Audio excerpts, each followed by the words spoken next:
사도신경으로 신앙을 고백합니다. 나는 전능하신 아버지 하나님 천지의 창조주를 믿습니다. 나는 그의 유일하신 아들 우리 주 예수 그리스도를 믿습니다. 그는 성령으로 잉태되어 동정녀 마리아에게서 나시고 본디오 빌라도에게 고난을 받아 십자가에 못 박혀 죽으시고 장사된 지 사흘 만에 죽은 자 가운데서 다시 살아나셨으며 하늘에 오르시어 전능하신 아버지 하나님 우편에 앉아 계시다가 거기로부터 살아있는 자와 죽은 자를 심판하러 오십니다. 나는 성령을 믿으며 거룩한 공교회와 성도의 교제와 죄를 용서받는 것과 몸의 부활과 영생을 믿습니다. 아멘. 321장 찬송합니다.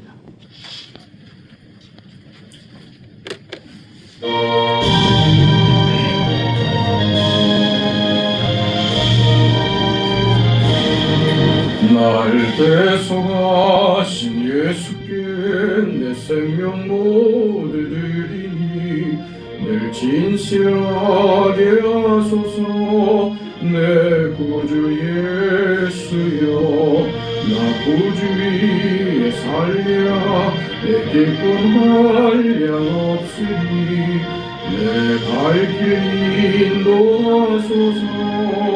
내 구주 예수여 날 구원하신 예수를 일평생 의지하오니 날 영접하여 주소서. 내 구주 예수여 나 구주 위에 살리라 내 기쁨 한량 없으니 내 갈 길 인도하소서. 내 구주 예수여 주 십자가에 달리사 날 자유하게 했으니 내 몸과 물 주 위에 다스게 하소서. 나 구주 위에 살리라 내 기쁨 한량 없으니 내 갈 길 인도하소서. 내 구주 예수여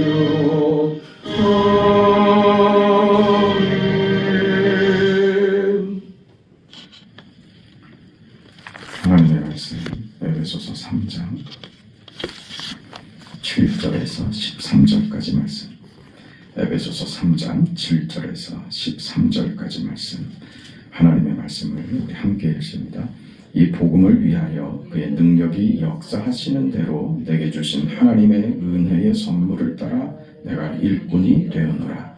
모든 성도 중에 지극히 작은 자보다 더 작은 나에게 이 은혜를 주신 것은 증량할 수 없는 그리스도의 풍성함을 이방인에게 전하게 하시고 영원부터 만물을 창조하신 하나님 속에 감추어졌던 비밀의 경륜이 어떠한 것을 드러나게 하려 하심이라. 이는 이제 교회로 말미암아 하늘에 있는 통치자들과 권세들에게 하나님의 각종 지혜를 알게 하려 하심이니 곧 영원부터 우리 주 그리스도 예수 안에서 예정하신 뜻대로 하신 것이라. 우리가 그 안에서 그를 믿음으로 말미암아 담대함과 확신을 가지고 하나님께 나아감을 얻느니라. 그러므로 너희에게 구하노니 너희를 위한 나의 여러 환난에 대하여 낙심하지 말라. 이는 너희의 영광이니라. 아멘.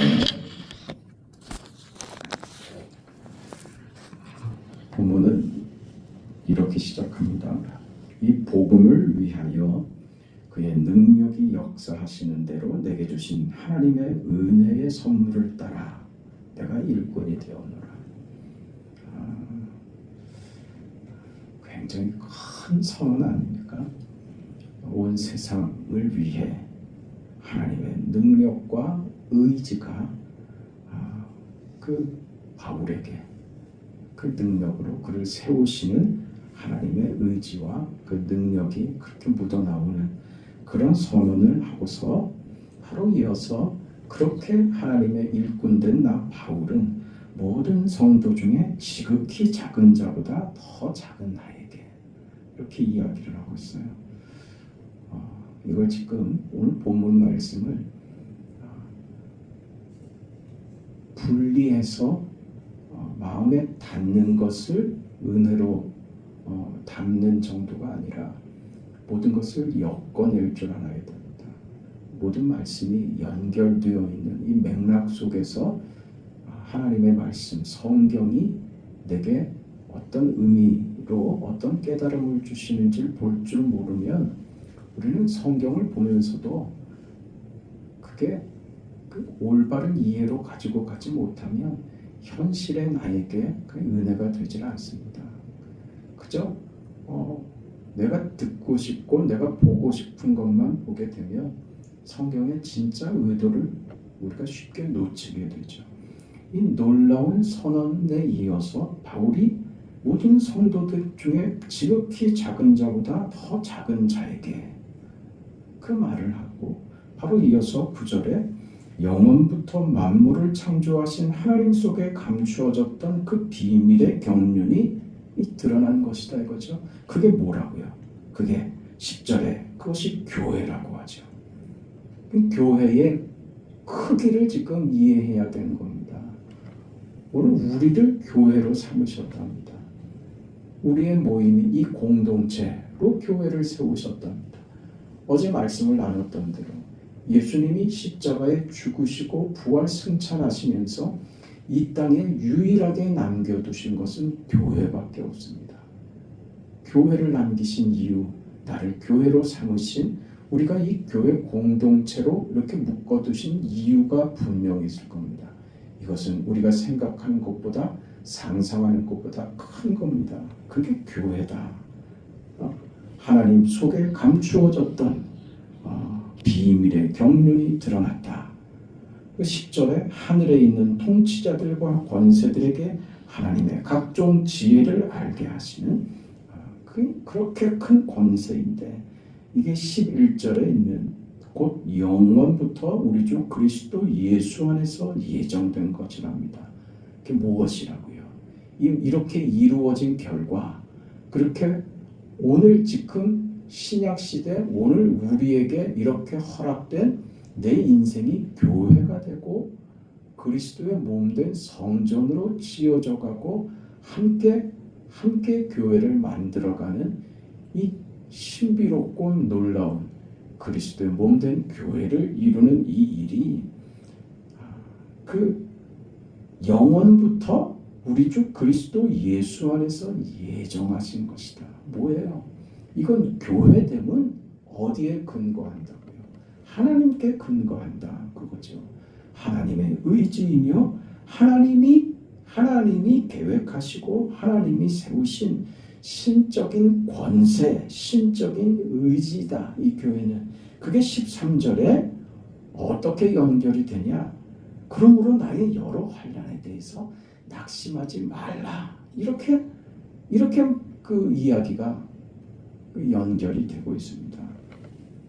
이런 이중 구조를 읽어낼 줄 알아야 됩니다. 이런 능력과 거기에 비해서 지극히 작은 종, 그러나 바울, 그런 자를 이렇게 세우신 하나님의 의지와 하나님의 계획 속에서 하나님이 이루신 그 교회의 권세와 그 큰 영광, 그래서 가지게 되는 우리의 담대함들 말입니다. 이런 것들을 어디로 지금 가지고 가냐고요? 내 환난에 대해서 낙심하지 말라. 이는 너희의 영광이니라. 이렇게 지금 끌고 가고 있잖아요.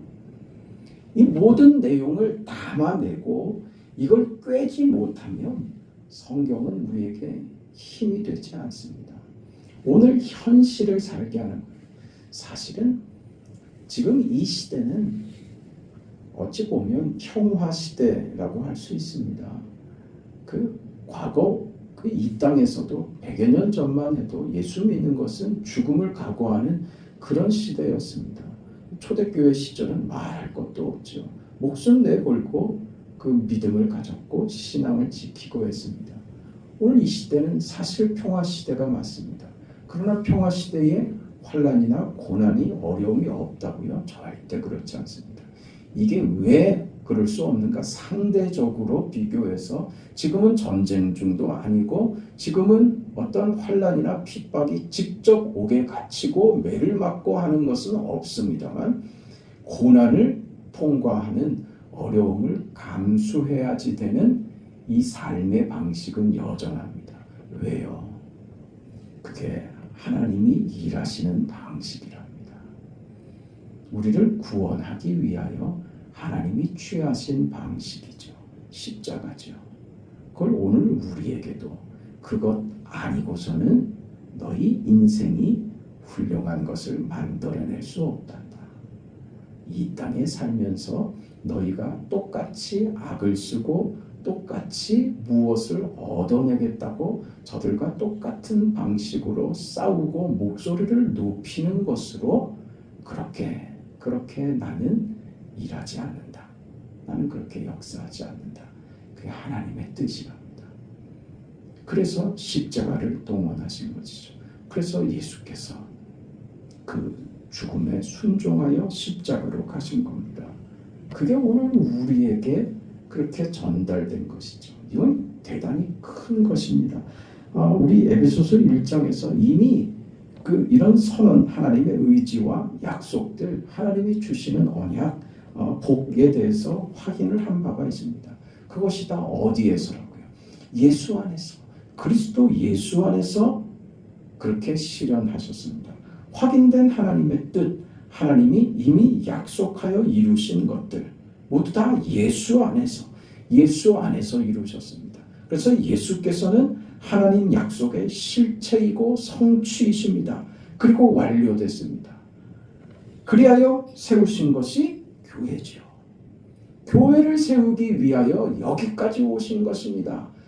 영원 전부터 만물을 창조하신 하나님의 그 능력과 그 복됨과 그 의지를 가지고 예수 그리스도를 십자가에 죽이는 방법으로 부활하고 승천하고 하는 그 방식으로 이루신 하나님의 뜻. 그래서 성령을 보내어 드디어 완성하신 하나님의 뜻을 이 땅에 무엇으로? 교회로 나타내신 것이다. 교회의 중대함이 바로 여기 있는 것입니다. 그래서 1장을 찾아가 보면 그 교회의 그 충만함과 교회의 큰 것, 교회는 그의 몸이니 만물 안에서 만물을 충만하게 하신 자의 충만이니라 라고 하는 말이 어떤 그 내용과 연결되어 있느냐 하면 20절부터 그 내용이 나옵니다. 그의 능력이 그리스도 안에서 역사하사 죽은 자들 가운데서 다시 살리시고 하늘에서 자기의 오른편에 앉히사 모든 통치와 권세와 능력과 주권과 이 세상뿐 아니라 오는 세상에 일컫는 모든 이름 위에 뛰어나게 하시고 모든 만물을 그 발 아래 복종하게 하시고 그를 만물 위에 교회의 머리로 삼으셨느니라고 하면서 그리스도께서는 만물 안에서 그 만물을 충만케 하시는 자의 충만으로서 그 교회의 몸이 되신다. 이렇게 얘기했죠. 교회는 그런 지위와 그런 충만함 속에 있는 것입니다. 예수께서 만물 위에 계시는 것처럼 예수의 몸된 교회도 만물 위에 그렇게 세워지는 것입니다. 그 높은 지위와 그 영광의 자리인 것이죠. 그런데 이것이 오늘 우리가 읽은 본문의 말씀처럼 어디로 가고 있느냐? 그게 현실에서 이것은 환난과 고난으로 점철되는 현실과 그 과정을 거쳐야 된다고 지금 이야기하고 있는 겁니다.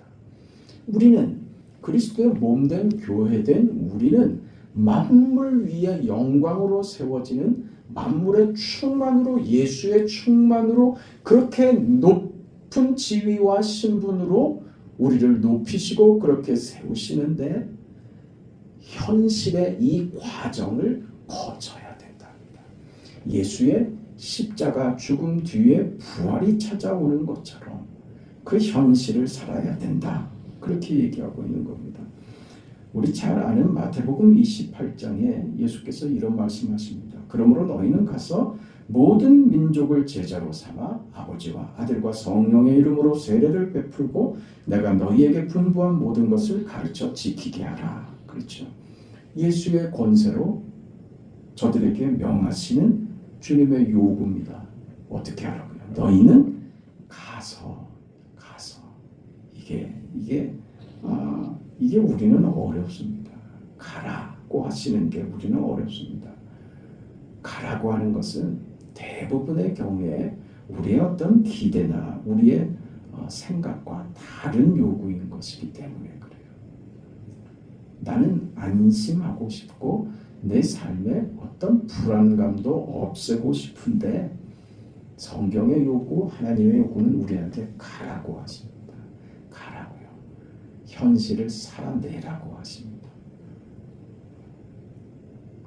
우리 그냥 교회에서 같이 예배 드리고 같이 먹고 같이 자고 그냥 여기서 이렇게 편하게 행복하게 이루고만 싶은데 교회는 어디 산속에 들어가서 공동체 생활하는 것이 아니라고 합니다. 실제로 그래서 그렇게 살고 싶어서 그렇게 사는 사람들도 많이 있습니다. 그러나 그건 하나님의 뜻은 아닙니다. 우리끼리 마음 맞는 우리끼리 같은 신앙을 가진 우리들끼리 모여서 공동체 생활을 하자. 우리는 따로 산속에 들어가서 아무도 오지 않는 곳에 담장을 쳐놓고 우리들끼리 살자.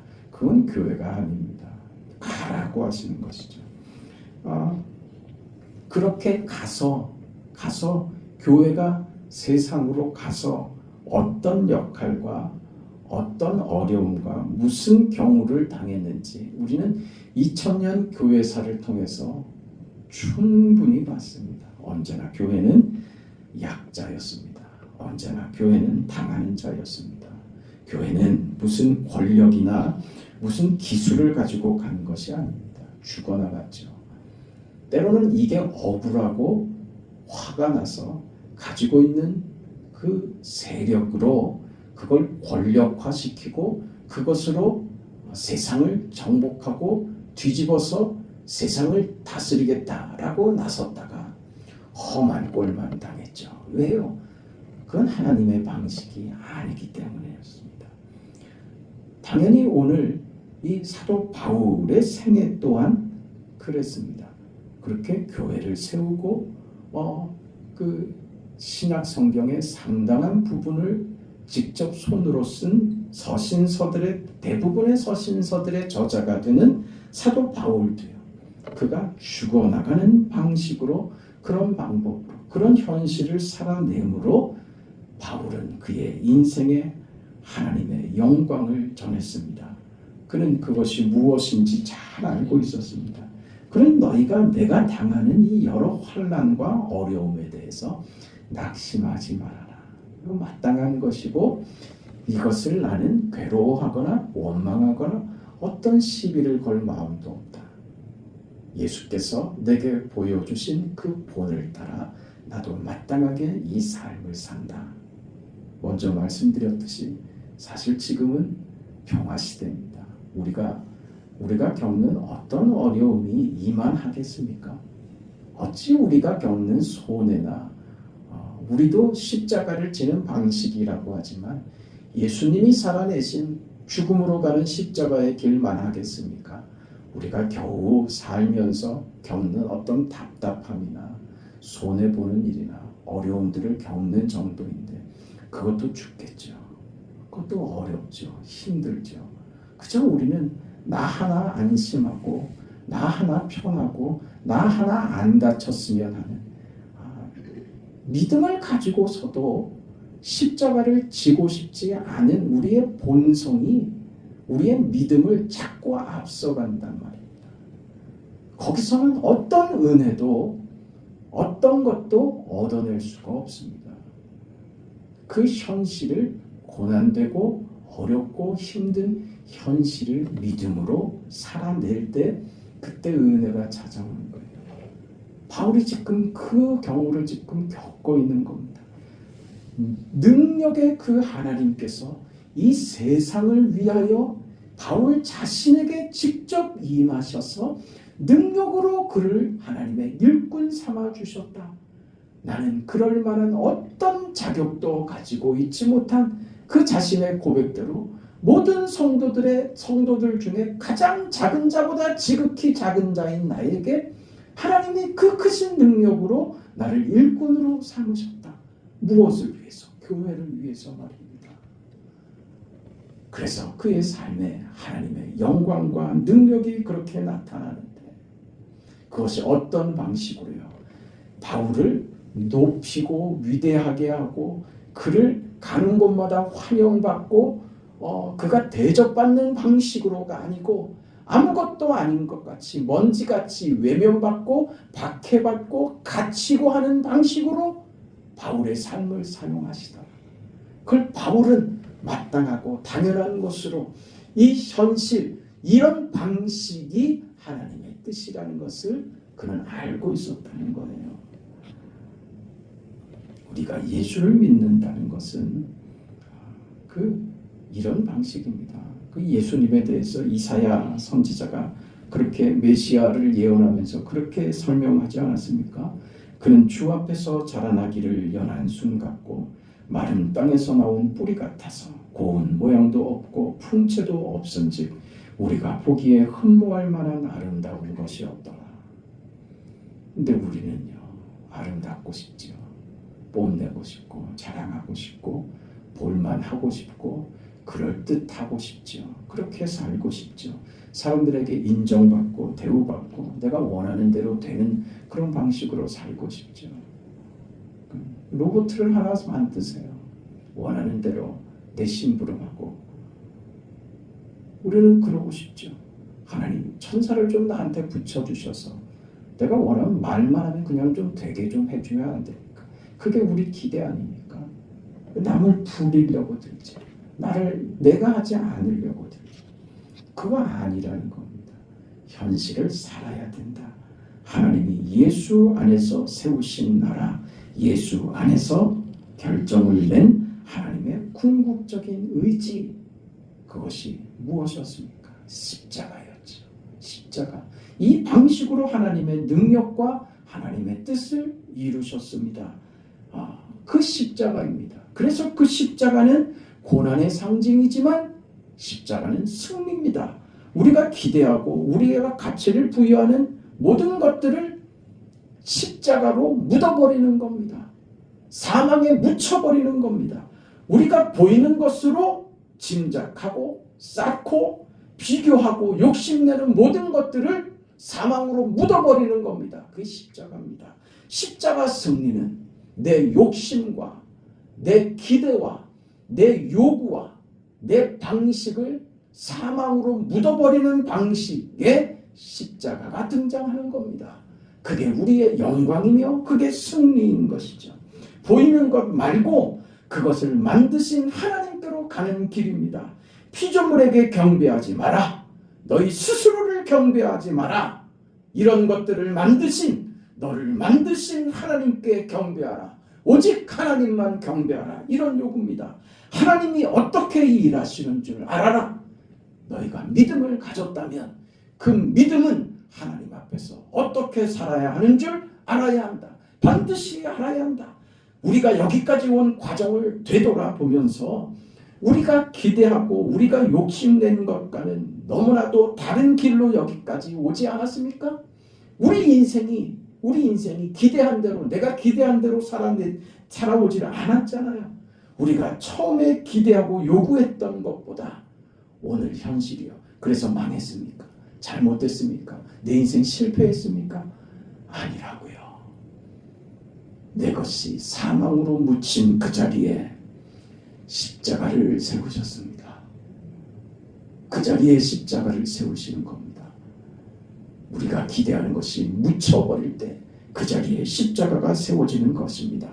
우리의 요구, 내 기대, 그것이 없어졌다고, 그게 무산됐다고 내 인생이 실패가 되느냐?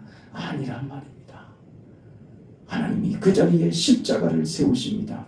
그래서 우리가 기대하고 요구했던 것보다 더 크신 하나님, 나보다 더 크신 하나님, 나를 만드신 창조주 그 하나님의 그 계획과 그 언약과 그 성실하심과 그 신실하심으로 우리를 구체적으로 이렇게 만들어 가신 역사인 겁니다. 그게 오늘 우리가 살아내는 우리의 현실입니다. 그 자리에 우리가 있는 것입니다. 이 자리가 그래서 영광으로 가득한 십자가의 자리이며 승리의 자리이며 하나님께서 손대시고 하나님께서 꽃 피우시는 하나님의 영광이 오늘 우리의 인생이며 오늘 우리의 현실입니다. 이게 믿음입니다. 이게 우리가 교회됨입니다. 그 크기를 아시고 우리의 인생의 현실에서 답답해하지 말고 그걸 원망하지 말고 하나님의 일하심을 발견할 수 있는 그런 믿음으로 사는 여러분의 인생과 그 복된 날이 되시기를 주의 이름으로 축원합니다. 자비하신 아버지 하나님의 은혜와 사랑을 감사합니다. 우리가 무엇이 간데 하나님의 선하신 뜻과 그 사랑과 그 능하심으로 우리 가운데 찾아오셔서 우리에게 복 주시고 은혜 주시고 이 세상의 사망으로 가는 자리에서 우리를 건져내어 거룩하고 영광되고 복된 길로 우리를 이끌어내시고 우리를 하나님의 자녀로 삼아주신 이 거룩한 은혜의 영광을 찬송하며 감사합니다. 이렇게 우리를 그리스도의 몸된 교회로 세우시고 그리스도께서 우리 안에 거하시는 성전 되게 하시고 성령께서 우리 안에서 우리를 도우시는 이 거룩하고 위대한 교회 되게 하신 이 놀라운 하나님의 의지와 하나님의 역사를 찬송합니다. 자비하신 아버지 하나님, 그러나 만물 위에 뛰어난 존재로 우리를 세우셨지만 여전히 우리는 이 땅에서 현실의 땅을 두 발로 딛고 살아가야 하는 자리에 있다는 것도 알게 하시고 이 자리를 발로 딛고 살아가는 우리 인생은 이 무게를 느껴야 하며 삶의 무게를 견뎌야 하며 현실을 이겨내야 하는 이 과정을 버텨내는 방식으로 이 안에서 그렇게 우리가 소금이 되고 빛이 되고 십자가의 영광을 자랑하고 증명하고 그렇게 드러낼 수 있는 그런 인생을 받았다는 이 바울의 고백이 오늘 우리의 현실에서도 우리의 고백이 될 수 있도록 하나님 도와주옵소서. 이것 외에는 우리의 욕심과 우리의 기대와 세상적인 어떤 정욕도 십자가 앞에 매장해버리는 방식이 아니고서는 사망을 당한 후에 십자가가 세워지는 이 방식이 아니고서는 우리에게 허락된 다른 방식이 없다는 것을 알고 하나님 앞에 항복하는 인생들 되게 하여 주시옵소서. 내가 아무것도 아님을 내가 욕심내고 내가 쥐고 살려고 하는 내가 안심을 찾고자 하는 세상의 모든 것들이 다 썩어질 것이며 먼지처럼 사라져버릴 것들에 우리가 목숨을 걸고 마음을 뺏기지 않고 오직 하나님만 바라보고 하나님만 붙들고 사는 그런 인생의 걸음 되게 하여 주시옵소서. 주님 앞에 항복하지 않는 인생은 괴로울 뿐이며 얻을 것도 없으며 어떤 은혜도 어떤 하나님의 역사도 느낄 겨를이 기회가 없다는 것을 알고 답답한 인생에 성령께서 함께 하시며 하나님이 베푸신 은혜가 우리의 현실의 삶 속에서 내가 하나님 앞에 굴복할 때 항복하는 그 자리에서 피 흘리신 주님의 십자가가 보일 것이며 그 자리에 피로 적시시는 주님의 은혜가 내 영혼을, 내 육신을, 내 삶을 물드실 때 그때 우리 인생의 은혜와 감격과 찬송과 믿음으로 사는 삶의 그 영광의 충만이 무엇인지 알게 되는 줄 아오니 자비하신 아버지 하나님이여 우리 인생을 제발 그 자리로 이끌어가 주시옵소서. 주의 강압적인 그 은혜로 강권하시는 그 은혜로 우리를 사로잡아 주시옵소서. 현실의 우리 삶에서 이 땅에서 살아가는 우리의 걸음에서 그 하나님의 능하심과 그 풍요하심과 풍성하심과 우리 삶을 채우시는 하나님의 복주심을 날마다 경험케 하여 주시옵소서. 이 새벽에도 기도하는 가운데 그 하나님을 만나게 하시고 오늘 하루도 그 하나님께서 능하신 손으로 우리를 지켜주시옵소서. 사랑하는 모든 성도들의 삶에 영육간의 강건함을 허락하시고 오늘도 모두에게 기쁘고 반가운 일들만 넘치도록 믿음으로 모두 승리하는 용사들 다 되게 하여 주옵소서. 예수님의 이름으로 기도합니다. 아멘. 하늘에 계신 우리 아버지여, 이름이 거룩히 여김을 받으시오며 나라가 임하시오며 뜻이 하늘에서 이루어진 것 같이 땅에서도 이루어지이다. 오늘 우리에게 일용할 양식을 주시옵고 우리가 우리에게 죄 지은 자를 사하여 준 것 같이 우리의 죄를 사하여 주시옵고 우리를 시험에 들게 하지 마시옵고 다만 악에서 구하시옵소서. 나라와 권세와 영광이 아버지께 영원히 싸움나이다. 아멘.